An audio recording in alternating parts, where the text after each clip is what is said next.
პოლიტიკური თანამდებობის მქონე პირის მიერ სამსახურებრივი უფლებამოსილების ბოროტად გამოყენებისა და უკანონო შემოსავლის ლეგალიზაციის ფაქტზე,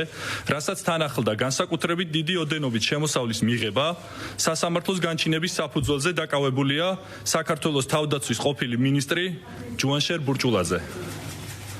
ჩატარებული გამოძიებით დადგენილია, რომ ჯუანშერ ბურჭულაძის მითითებით თავისთვის და ვმ-ისთვის გამორჩენის მისაღებად საქართველოს თავდაცვის მინისტრის იმდროინდელმა მოადგილემ გხ-მ და ამავე სამინისტროს შესყიდვების დეპარტამენტის იმდროინდელმა უფროსმა ვღ-მ მინისტრის ახლო ნათესავის ვმ-ს დახმარებით საქართველოს თავდაცვის სამინისტროს მიერ მაგნიტურ-რეზონანსული ტომოგრაფის აპარატის შეძენის პროცესში მიზანმიმართული ქმედებებით შექმნეს არაკონკურენტული გარემო, რის შედეგადაც არარეალური გარიგებების დადების გზით ხელოვნურად გაიზარდა აპარატის რეალური საბაზრო ღირებულება და 2.606.272 ლარად ღირებული მაგნიტო-რეზონანსული ტომოგრაფის აპარატი საქართველოს თავდაცვის სამინისტროსთვის მიწოდებული იქნა 3.940.000 ლარად.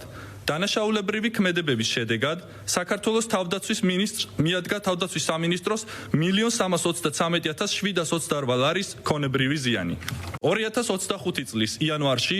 ჯუანშერ ბურჭულაძის ოჯახმა 544.000 ევროდ შეიძინა ესპანეთში მალაგას პროვინციაში მდებარე მიწის ნაკვეთი მასზე განთავსებული საცხოვრებელი სახლით. ვინაიდან აღნიშნული თანხის კანონიერი წარმომავლობა ჯუანშერ ბურჭულაძეს და მის მეუღლეს არ უფიქსირდებოდათ, აღნიშნული თანხის რეალური წარმომავლობის დამალვა შენიღბის მიზნით 2024 წლის 9 დეკემბერს ჯუანშერ ბურჭულაძის მეუღლესა და მესამე პირს შორის გაფორმდა ფიქტიური ნასყიდობის ხელშეკრულება დაბაწყნეთში ნუშის ბაღების ქუჩაზე მდებარე უძრავი ქონების 620.000 ევროდ მიყიდვის შესახებ.